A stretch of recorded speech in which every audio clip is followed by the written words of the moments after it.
An absolute star was born in Stillwater, America yesterday, merely minutes before that star came crashing down. Now, leaving doubts about the potential beatdown of the Ducks.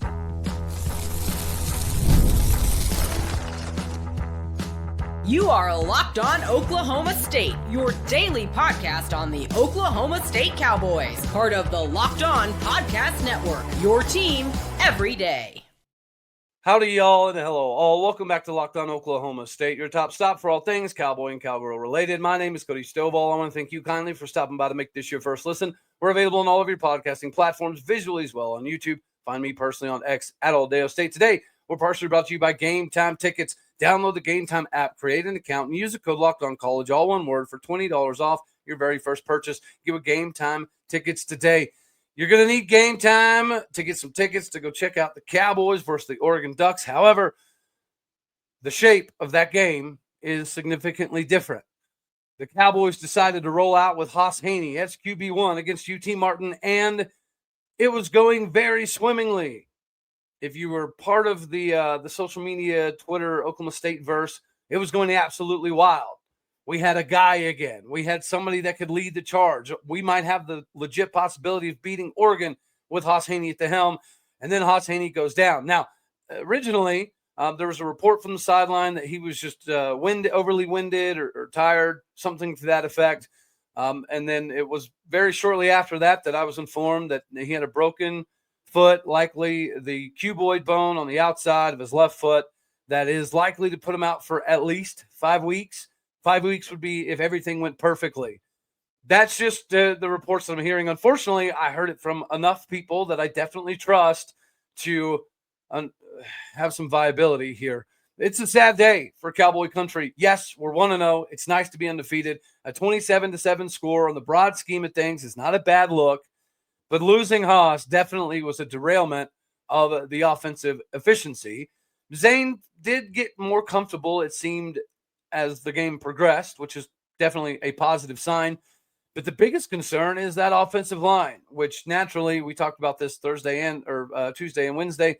This adds credence to the idea that one of the biggest reasons that why Hauss Hejny won the job was because of the offensive line and his ability to get outside the pocket and create mismatches was going to keep the defensive line and the front seven honest. And that is precisely what we saw after Zane's first couple series. They were clearly pinning their ears back and putting the onus on the offensive line, and the offensive line did not rise to the occasion. Coming into this, the fact that Hauss and Zane had a very competitive battle all the way to the very end is encouraging. The fact that Zane does seemingly have a little bit of a better feel on the throws in the offense, that's encouraging. What's discouraging is if Zane doesn't have enough time in the pocket to make the reads and make the throws, then him having an A-plus arm isn't really going to matter. That is the biggest concern coming out of this. Of course, it would be massively beneficial for Oklahoma State to have Hauss Hejny back in the next 5 weeks, because as we saw visibly, no matter what his condition is, no matter how long he's out, no matter how serious the injury is, he's a massive benefit to this offense, so much so that his ability covered up some of the deficiencies on the offensive line. As soon as they started pinning their ears back and getting to the O-line, unfortunately, it looked very reminiscent to this previous season. Secondarily, there's health concerns all over the field. Deshaun Brown went down, and if you go back and you slow-mo, pause, rewind, it looked like a problematic injury. You know, Taj McCoy's making a play, and his foot just kind of hit Deshaun's knee at an awkward angle. He walked off the field decently under his own power, but it's very plausible that he's going to take multiple MRIs to have a conclusion. David Kabongo also went out the game with a lower leg injury. Starting center Kason Carpenter also went out with a lower leg injury. And why that is important is because naturally the center is the guy who helps the quarterback command the play call and the system right before the snap. Austin Kweke, thankfully, is a phenomenal utility guy that can back up almost every single position on the offensive line. But from a communicative aspect, it was a little bit different, and it's going to take a little bit of time. Additionally, the reason I do have hope for Zane Flores and this offense is because that game plan in the last week was obviously catered towards Hauss Hejny. And there is some reports out, right, that potentially Zane was going to go in no matter what around that time, even if Hauss had an injury, which is extremely possible. We watched the rotation yesterday be very, very, very deep and very, very thorough. But at the same point in time, Hauss was in a rhythm. Hauss was cruising. And there was a decent number of those dudes that were waiting on a 21-point cushion before some of those second, third teamers were really going to get a chance to get some playing time. But naturally, that did not happen. And there's a decent number of dudes that are banged up. We knew Rodney and Io were banged up coming into the game. We'd heard about a big-time ankle injury to defensive end outside linebacker. Didn't get a name. I assumed potentially it was Chindavian Bradley, or possibly Rashad Bradley. Well, Chindavian played a significant amount yesterday, so by process of elimination, that probably means Rashad Bradley was that dude with the ankle injury that happened a couple weeks ago. It's not common for me to put the onus on injuries, and I'm not. At this current moment, I'm not. But we lost a decent number of dudes yesterday against UT Martin.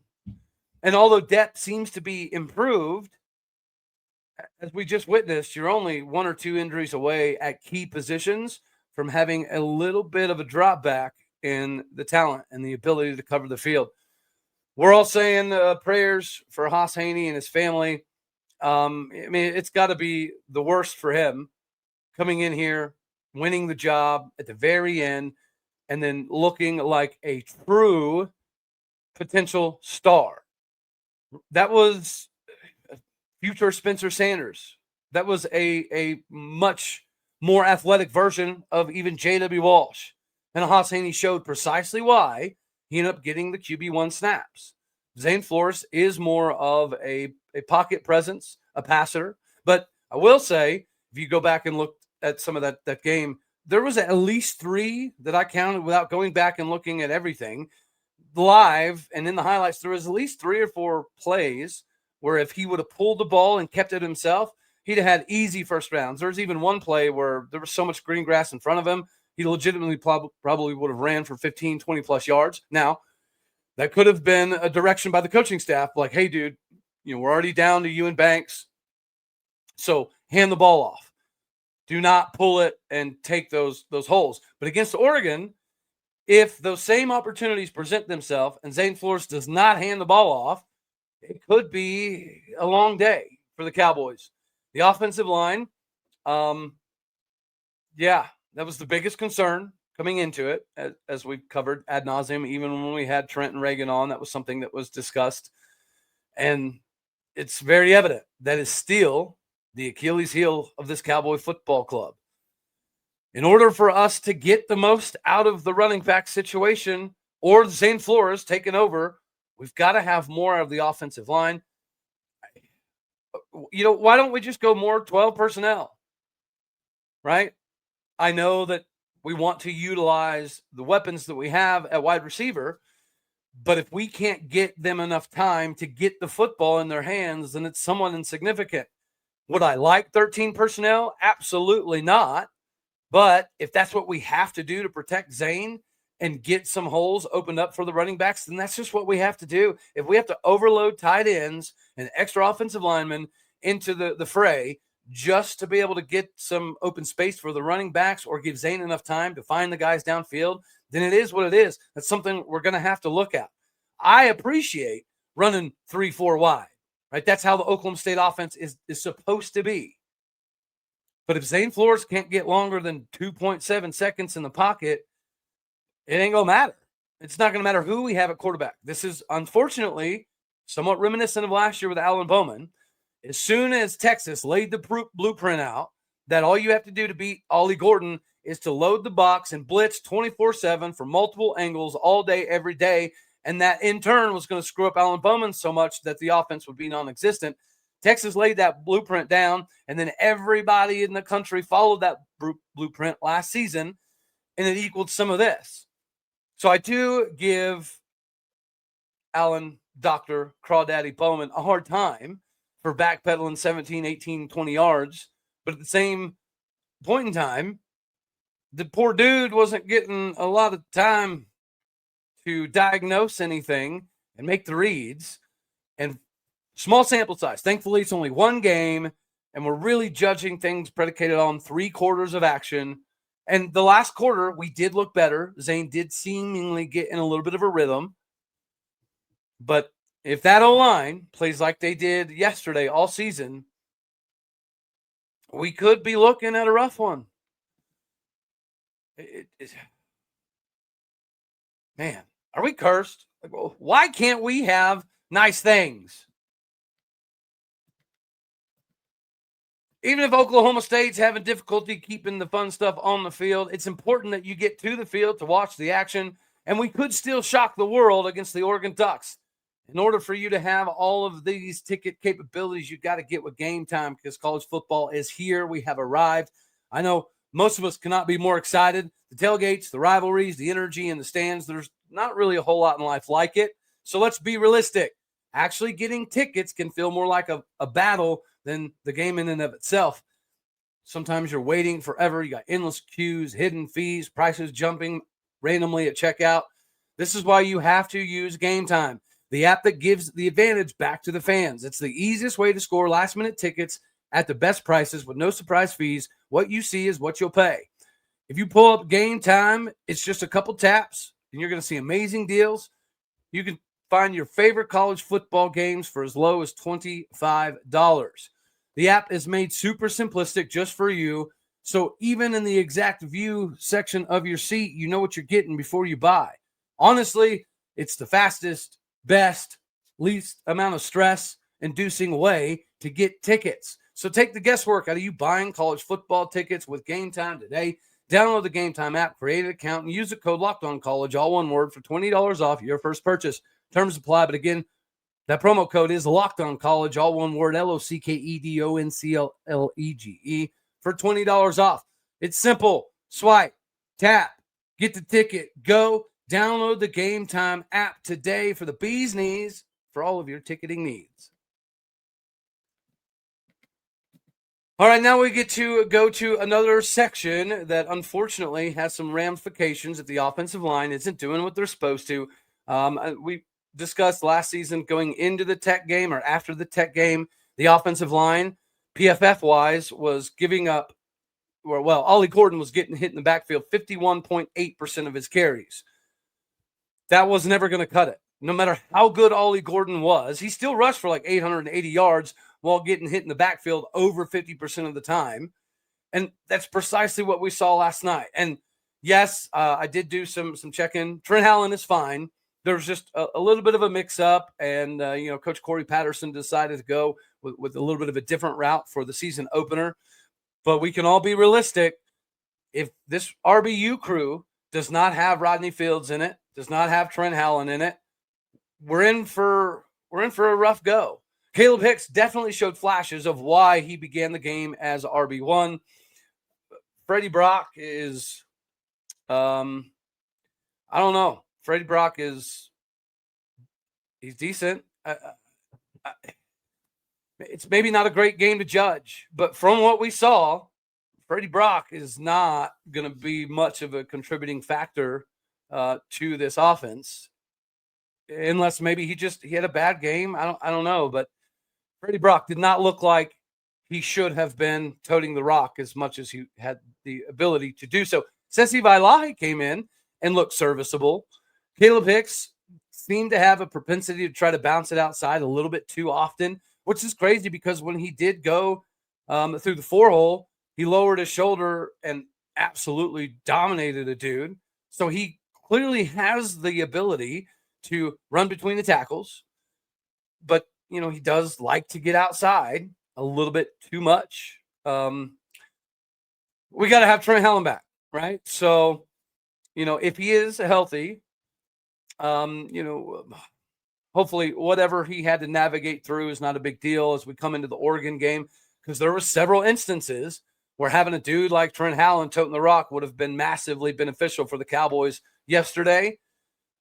But none of it matters if the O-line isn't going to, help him out, right? Again, this is one of those scenarios just based off of 3 quarters. It was too close to what we saw last year from the offensive line, not winning at the point of attack. And if we're not winning at the point of attack against UT Martin, who they don't have slouches, right? They've got 14, 15 300-plus pound dudes. They've got a couple 350-pound dudes. So it's not as like it was, easy, but we should have been able to control the line of scrimmage in that game. And we didn't really start controlling the line of scrimmage till literally that last drive in the fourth quarter, within the last, 3 minutes. That's the only time that it was very visible that we were driving their D-line backwards. Oregon's not gonna let that fly. Like, that was, again, the biggest concern going to Oregon was they probably have the best defensive line in the Big Ten, and that was going to be a problem. But the speed of Hauss Hejny was going to be precisely what we needed to combat some of the issues with the offensive line. You don't have that luxury anymore. Now it's the Zane Train. But for all of this running back by committee and how, good they were looking seemingly in the fall, it was disappointing. We'll just call a spade a spade. The combination of Caleb Hicks and Freddie Brock was just not super productive. And yes, Sesi Vailahi, who was primarily the receiving option in the backfield, he actually got some carries that looked significantly better than Freddie Brock. I know Freddie Brock has a high score on EA Sports, and I know he rushed for like 830 yards last year at Georgia State, but he didn't look like he belonged with that group on the field at that time. So hopefully we get some of that iron out. And then the wide receivers. We only targeted Christian Fitzpatrick a couple times, which was a little perplexing. Shamar Rigby had a decent catch. You could make the argument that he allowed the DB to get a little bit too close to being able to make a play, and you would like to see him kind of high point that one instead of catch it with his body, with the DB right in the stomach. But it was a good catch. It was a pretty decent throw with Hauss having a big 6'3" dude in his face. Zane had a couple nice balls. Terrell Davis looks to be the real deal. Like, great speed, great routes, great separation, great deceptiveness. He did run a couple of wrong routes, and his tracking ability when the ball's in the air it needs a little work. And that's okay, because he's only been playing football for 3 years? So it's understandable that there's some things in Terrell's game that he needs to refine a little bit. But, there was a couple passes that were deep shots that it looked like we could have made an adjustment. We could have caught it, but it's just not necessarily tracking it all that great. I don't know. Sam Jackson looked pretty good at returning. Gavin Freeman had a very nice day in the slot receiver role. But, other than that, Terrell Davis definitely showed us that he's got a lot of pop. He's got a lot of potential, a lot of capabilities. But the tracking the ball thing, it seemed to be a little problematic. So Oklahoma State University prides themselves on the running backs and the wide receivers all day, every day, no matter what is happening throughout the course of the season, no matter how good we are, no matter how bad we are. Usually we can lean on our running backs and wide receivers no matter what is taking place around us. Again, it's only 3 quarters. It's a pretty small sample size that we're all collectively kind of judging. But in that 3 quarters, it didn't look like we had a wide receiver that could Justin Blackman, Des Bryant, James Washington, Tylan Wallace just literally take control of a game. And we probably didn't have a big playbook. There's a possibility we were telling Zane not to take those massive holes and just to go ahead and hand it off no matter what the defensive ends and linebackers were doing. Keep the offense very minimal. All of that is a possibility. And if that's the case, then maybe we just haven't seen the best of the running back and wide receiver rooms at the moment. But again, unfortunately, this goes back to the O-line. The wide receivers probably aren't going to get a ton of opportunities if the quarterbacks have to throw the ball in under 3 seconds. Ironically enough, we practiced snapping the ball in under 4 seconds, a decent amount. But when you start asking dudes to snap the ball in under 3 and find a target and get it to them without getting pressure, it's asking a lot. It's asking a lot of your quarterback. It's asking a lot of your wide receivers. And it doesn't really present them with a ton of opportunities to get those deep shots if the QBs don't have enough time. And then, of course, running back. reverting back to Ollie, if you're getting hit in the backfield over 51% of the time, the likelihood of you breaking off big runs is pretty small. So it all boils down to the offensive line needs work. Duct tape, super glue, JB Weld.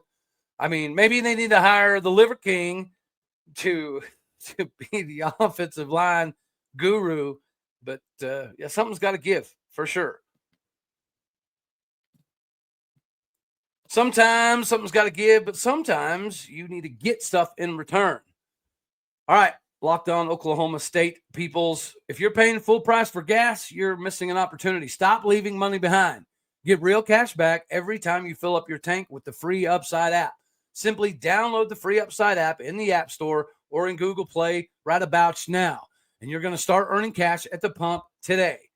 Use my limited time promo code football, capital, one word, to get an extra 25 cents back per gallon on your first fill up. You could make up to $300 a year just from buying the gas that you already have to have anyways. At first, I thought it was a little wonky, maybe a little bit too good to be true. Didn't make a ton of sense. Why would somebody pay you for something you have to do anyways? But my wife uses it on a continuous basis. It is very legitimate. Real people are getting real savings just for making their daily commute. You can do the same thing. Plus, you can cash out anytime to your bank account, PayPal, or an e-gift card for Amazon and other brands as well. Do not let this phenomenal offer drive right on by you. Download the free Upside app now using my limited time promo code football, capital, one word, for a limited time 25 cent per gallon bonus. That's promo code football. I don't know why I keep saying one word. Football's always been one word, so keep it that way. Offers may vary by location, so make sure that you head on over to upside.com to see the terms and conditions for your area. Get Upside today. Stop throwing money away on something that you have to do. All right, before we skedaddle on off of here, it was discussed quite a bit in the broadcast last night from the TV crew, and even Dave Hunziker in the pregame show, that Mike Gundy does consider this to be the best defensive line holistically that he's ever had at Oklahoma State. And because we tried to, be a little funny on the depth chart, in my opinion, to keep some of those defensive linemen kind of out of the purview of the Oregon Ducks, it makes sense. It tracks. And again, without going back and looking at the whole game, we got a lot of penetration. There was a couple instances where, like Wendell Gregory, Malik Charles, all they had to do was put their hands up and they would have destroyed an opportunity for the quarterback to have a passing lane. That's easily correctable. The same thing on that flea flicker thingy to the slot receiver that they scored their only touchdown on. We had two guys right there, but instead of putting their hands up and trying to bat down the ball, they both went for the tackle at the same time. I'm okay with it because we were told this was going to be an intense, physical, aggressive style of defense, and that's precisely what was happening. It's going to be some learning moments along the way, but as long as they're able to make it transferable on the field, i.e., if you're Wendell Gregory, you're Malik Charles, you're one of those safeties that could have jumped up and batted down that flea flicker Hail Mary thingy, Mojave, it's just a learning moment.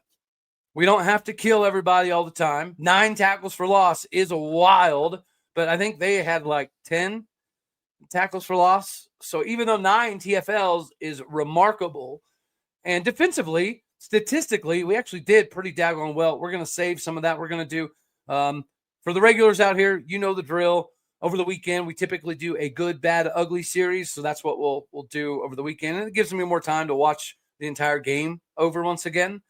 But as it sits right now, 9 TFLs. Statistically, I think we gave up like 232 yards, something to that effect, which isn't that bad. They had 4 drives that really made the entire difference for them. The rest of it, we shut them down pretty well. On top of, batting down passes, I know Deshaun Brown's got a little bit of a potential knee thing at the moment, but there was multiple times that he blasted into the backfield and he just didn't have his eyes up in time. So by the time he destroyed the tackle and got back there, the quarterback or the running back was already kind of running by him. So that's just, I would imagine just being in the moment, when you're bull rushing somebody and it's effective, sometimes, you get lost in the sauce for a second. Easily correctable. All he has to do is get his eyes up a little bit more, and Deshaun Brown is living in the backfield. Jaleel Johnson, he was in the backfield a very significant amount of time. I liked what I saw early from Landon Dean. Landon Dean, from an eye discipline standpoint, was actually doing better than some of the other dudes. Maybe he wasn't getting in the backfield as easily as Jaleel and Deshaun and Wendell and Malik, but he was keeping his eyes up. He was following the ball. He was able to disengage from the tackles and the guards pretty seamlessly. So there's a lot of good that came out of the defensive line. Linebackers were okay. I honestly did expect more out of the linebacker core. Kenneth Harris Jr., he played very well. He looked like a madman out on the football field. Cam Smith played pretty daggone well. The other slot or the other cornerback spot didn't really get tested a whole lot, so we didn't get to see a ton of what they were doing. But at the end of the day, this very well might be the best D-line in Mike Gundy's tenure. That would be a little surprising, right? Because 2021, we had Tyler Lacey and Brennan Evers and Brock Martin. And was that the beginning?